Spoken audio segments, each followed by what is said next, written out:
Les amis, bonjour, c'est Karine Carville, j'espère que vous allez bien. Aujourd'hui, on va parler de mon Bujofax. Alors, depuis ma dernière vidéo, vous savez que je suis en train de changer mon mode de fonctionnement du Bujo puisque je passe sur un mixte X17 et Leuchtturm que je suis en train de tenter en ce moment.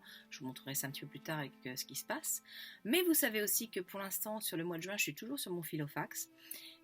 Sur donc le clipbook qui est fait voilà, comme ça. Et aujourd'hui, ce que je vous propose, c'est de regarder un petit peu ce qu'il y a à l'intérieur, puisque depuis 2 semaines, je me remets à mettre des dailies un petit peu plus colorés, un petit peu en mode memory planner. Donc voilà, je vous propose aujourd'hui un petit flip-through, comme on dit, et puis je vous laisse découvrir juste ce que j'ai mis dedans pour le plaisir, en espérant que ça vous donne des idées. Alors recoucou, nous voici donc cette fois-ci dans mon Bujofax, le clipbook de chez Filofax qui me sert donc en Bujo. Je vous ai déjà présenté ce support dans une autre vidéo, je vous mets une petite fiche ici pour que vous puissiez aller revoir cette vidéo si vous ne l'avez pas vue. Et je vous présente donc mon Bujo du mois de mai. Le petit dessin vous le connaissez. Alors le mois de mai, donc ça c'est mon planning mensuel avec plein de petites cases. À l'intérieur en fait je mets au début du mois tous mes rendez-vous qui sont planifiés sur le mois. Il n'y a vraiment que les rendez-vous, c'est-à-dire qu'il n'y a pas du tout les tâches ou les choses à faire. Et puis toujours, les petites phrases, celle-là je vous l'avais déjà montré. Quand on tourne, on trouve mes objectifs du mois. Donc toujours sur mes 4 parties, ma partie écriture, ce que je fais aussi en vidéo avec ma chienne, la partie à faire à l'école et la partie un petit peu plus personnelle. Ici, c'est un j'ai prêté, j'ai emprunté, vous connaissez le principe, ça permet de savoir où est-ce qu'on a mis ses affaires et les affaires des autres, donc c'est quand même très pratique. Ici, on a Day After Day, donc c'est effectivement ma petite ligne du jour que je remplis au fur et à mesure pour me rappeler de la chose principale de la journée. Voilà, c'est un petit souvenir comme ça. Ici, moment marquant et gratitude. Alors ça, c'est la page où je m'éclate et ça fait toujours du bien. Ensuite, quand on tourne, mon petit cochon pour les dépenses que je ne voulais pas faire ce mois-ci. Donc mon petit cochon d'économie. Je suis assez fière de moi. Parce que vous voyez dans l'ensemble, 1, 2, 3, 4, il y a 5 jours sur le mois où je n'ai pas réussi à respecter mon challenge. Donc dans l'ensemble, mon cochon est colorié, ce qui veut dire que j'ai quand même réduit mes dépenses ce mois-ci. Mes dépenses qui sont là. Alors je sais, je vous ai dit que je vous ferai une petite vidéo sur justement la gestion des dépenses sur le Bujo. Avec des petits budgets comme ça. Je vais vous le faire bientôt, promis, j'y pense. Ici, normalement, il y a ma liste de courses, alors que j'ai enlevé parce que je viens d'aller faire mes courses, mais je vais remettre un post-it là très vite. Et puis on attaque mes weekly, donc avec la semaine du 1er au 7 mai. Alors j'aime toujours mettre une petite photo souvenir, donc cette photo-là, en fait, je la colle à la fin de la semaine, et c'est un petit peu, voilà, le souvenir de la semaine. Mon Rainbow Mood qui est là, ça, je vous en avais déjà parlé. Je vous remets une petite fiche ici pour vous envoyer sur le lien qui vous explique comment fonctionne un Rainbow Mood. Ici, mes tâches. Alors là, pour le coup, il y a à la fois mes rendez-vous et mes tâches du jour et le menu de la semaine. Ici, de nouveau, je reprends mes objectifs. Là, j'aime bien de temps en temps coller aussi la météo.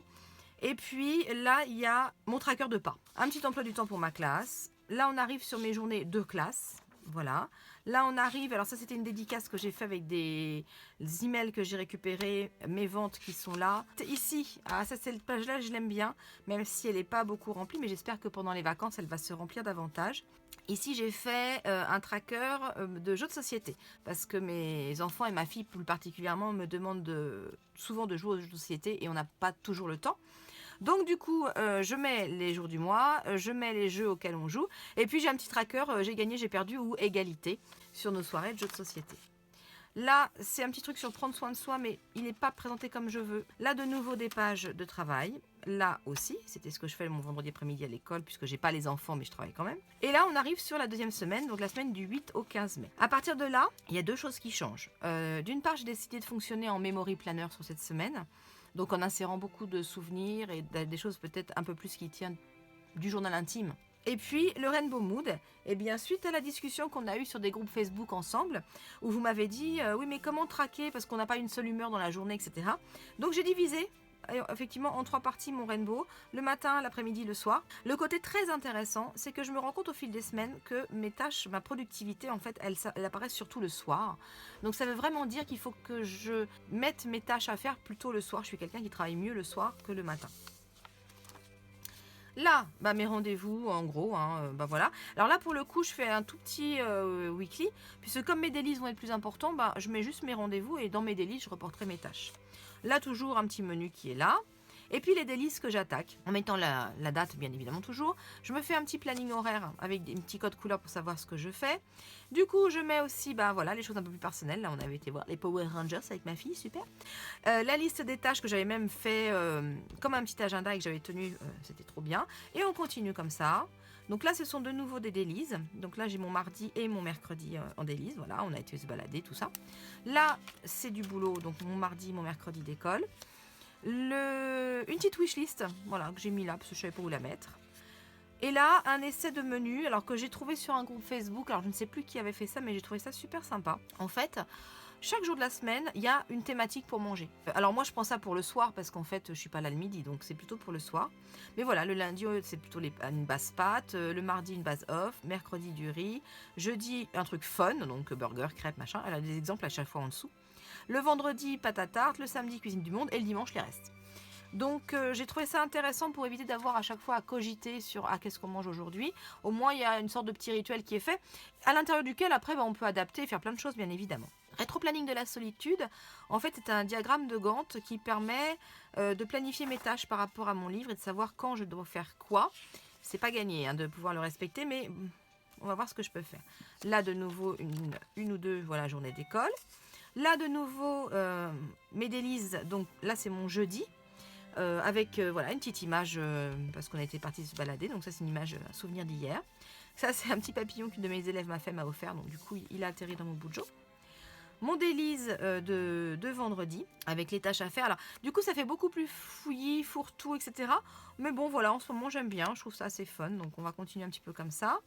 Là, c'est ma dédicace au grand cercle des Rani, il y a une semaine ou deux semaines, avec les emails, effectivement, voilà. Là, pareil, un petit souvenir de la chienne. Là, c'était le petit bon de dépôt qu'elle est avec. Et puis, la semaine qui vient de passer, toujours en mode memory planner. Donc voilà, j'ai décidé d'être heureux parce que c'est bon pour la santé. Vous voyez que le Rainbow Mood continue à être divisé en 3. Je mets aussi un petit tracker, ça c'est nouveau. Un petit tracker sur mes tâches à faire. En fait, c'est mes petits objectifs de la semaine. Et à chaque fois que je le remplis, c'est-à-dire à chaque fois que je travaille dessus sur une journée, bah, je traque en fait. Et puis quand c'est fait, bah, je mets une petite coche pour dire que là, j'ai plus besoin de traquer, que c'est fini. Là, bah, là, pareil, juste mes rendez-vous et le menu comme d'habitude. Et on repart sur des délices. Alors avec une autre calligraphie, j'essaye de faire des choses, voilà. Avec une petite photo de ma louloute parce que cette photo-là, elle m'éclate. Donc voilà, ça résume bien ma chienne, là, cette chippie. Et puis j'ai commencé à penser à mon prochain bujo qui sera dans le X17. Donc voir les carnets, comment je les utilise, comment je fais. Là, on est toujours sur du délice. Alors là, pareil, je suis en train de monter mon X17. Donc j'ai listé tout ce que je voulais mettre dedans. Puis petit à petit, je réordonne. Ça, c'est mes journées de boulot. Voilà. Et puis là, on est de nouveau sur des délices. Mercredi, jeudi, vendredi. Alors c'est moins fourni. J'avais moins de temps. Voilà, c'est juste ça. Et puis, on retombe donc sur aujourd'hui, là, le jour où je filme la vidéo. Voilà, il y a marqué journée des influenceurs. Je vais partir pour Paris, là, dans peu de temps. Et je vais retrouver donc Sabine pour cette super après-midi. Le petit flip-through du mois de mai est terminé. J'espère qu'il vous aura donné envie de faire vous-même votre bujo, d'innover dedans, qui vous aura peut-être donné des idées. Et moi, je vous dis, laissez des petits pouces bleus, abonnez-vous et à bientôt.